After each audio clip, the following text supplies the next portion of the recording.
nom des députés de l'opposition et des députés non inscrits, rappeler au peuple sénégalais, dont nous sommes les mandants, que la démocratie a encore perdu le pied ici à l'Assemblée nationale aujourd'hui.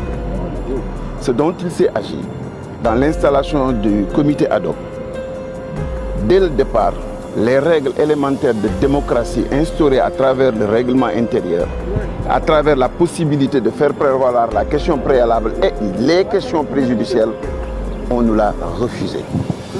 Et la question de fond, c'est que chaque Sénégalais doit savoir que ce qui se passe à l'Assemblée nationale est d'une gravité extrême. Comment voulons-nous, comment veulent-ils enlever l'immunité parlementaire d'un député et qui plus est d'une des plus grandes personnalités de ce pays, qui porte sur lui l'aspiration, le sentiment positif de milliers, voire des centaines de milliers de Sénégalais. Comment voudrait-on, dans une démocratie, lever son immunité parlementaire alors que dès le départ, les règles de transparence et de régularité n'ont pas été respectées? C'est une question essentielle que chaque Sénégalais doit se poser. Si on veut vraiment la manifestation de la vérité, si on veut vraiment que les droits d'Ousmane Sonko soient respectés, est-il possible de procéder de la sorte? On accrédite et on crédite encore la thèse du complot. Parce qu'il n'y a qu'un comploteur qui commence à frauder dès le début de la procédure. Je voudrais revenir maintenant sur le fond du dossier. Ce dont il s'agit, on veut aujourd'hui que l'Assemblée nationale se substitue au système judiciaire, ce que nous refusons.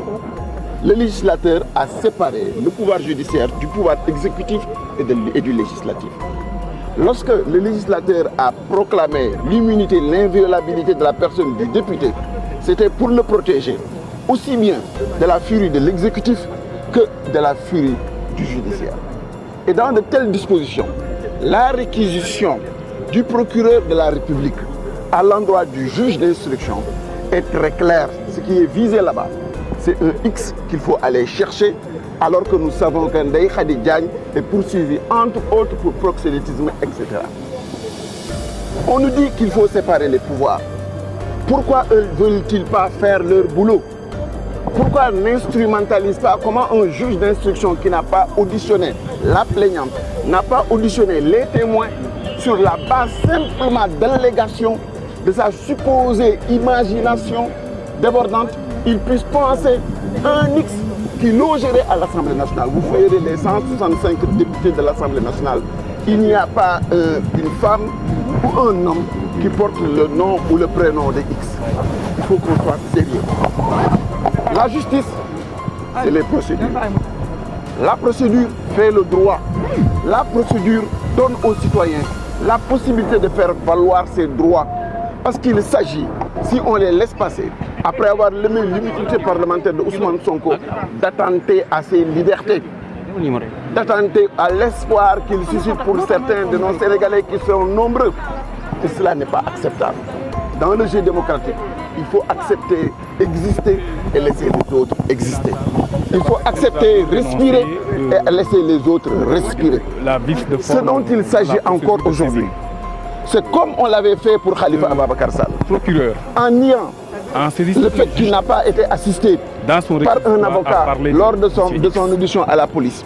Et nous en niant de manière flagrante son immunité parlementaire. Le procureur parle de M. X. Les mêmes faits le juge se rappellent à nos souvenirs aujourd'hui. Devait commencer l'enquête. Au nom de quoi la République sénégalaise, la démocratie sénégalaise se fourvoie, que la justice sénégalaise se fourvoie et devienne l'instrument de politique à travers deux cabinets parmi 10, le premier cabinet et le 8e cabinet qui sont des pouvoirs politiques. Qu'il n'y a aucun acte. C'est ça la réalité. Il y a danger par le sur juge le d'instruction. Sans préjuger de qui est coupable, qui n'est pas coupable. Le juge si vous voulez la tête d'Ousmane Sonko, nous vous imposerons le fait de respecter la procédure, de respecter ses droits. Et à l'examen du dossier, on ne parle pas de nationale. On ne parle pas de prélèvement de sperme. Et par conséquent, quand on cherche les faits sur lesquels on pourrait incriminer Ousmane Sonko, qu'on cherche à fond et qu'on ne les trouve pas, la seule chose qui subsiste, c'est la volonté de nuire.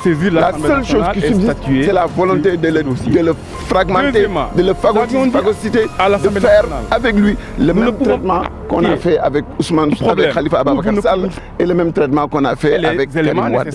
Cela n'est pas acceptable, vous les Sénégalais. Si vous voulez que les députés puissent que parce qu'on a pris Khalifa Ababacar Sall ou qu'on revient aujourd'hui avec Ousmane Sonko, que vous êtes en sécurité, il faudrait fournir de vous dire que vous tous les éléments qui permettront c'est un ensemble et c'est un tout cohérent. Quand il s'agit de la République, de la défense de la dignité de quelqu'un que vous avez envoyé à l'Assemblée nationale, à qui vous avez garanti une voilà la situation. Si on fragilise cette personne, ils n'ont pas accepté de débat. Quelles que soient les causes dans le procès à travers lesquels on pourra le juger, les faits sont constants, il ne saurait être coupable, puisque dès le départ de la procédure, en aucun moment ces droits ont été respectés. On ne peut pas parler de justice si on ne donne pas à l'incriminé la possibilité de pouvoir se défendre.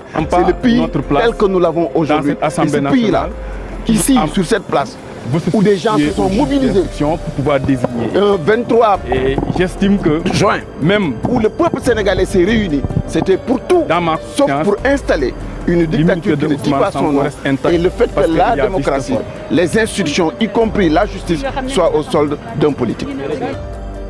Que le juge d'instruction a adressé au procureur.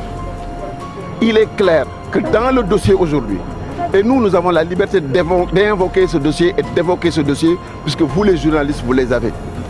Tous les Sénégalais les ont. Et ce débat-là est un débat national, on ne peut pas le cacher.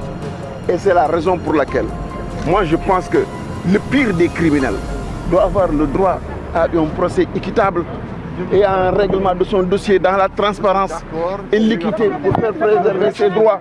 Si vous voulez attenter à la liberté d'un député en massacrant ses droits, vous ne construisez qu'une dictature et vous niez ses droits.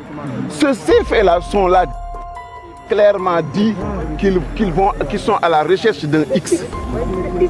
Et c'est ce X-là ce que nous n'acceptons pas. Dans le dossier, le X qui est, c'est ce X-là qui est à l'Assemblée nationale. Et ce X-là, il faut qu'ils aillent le chercher, que le juge fasse son travail.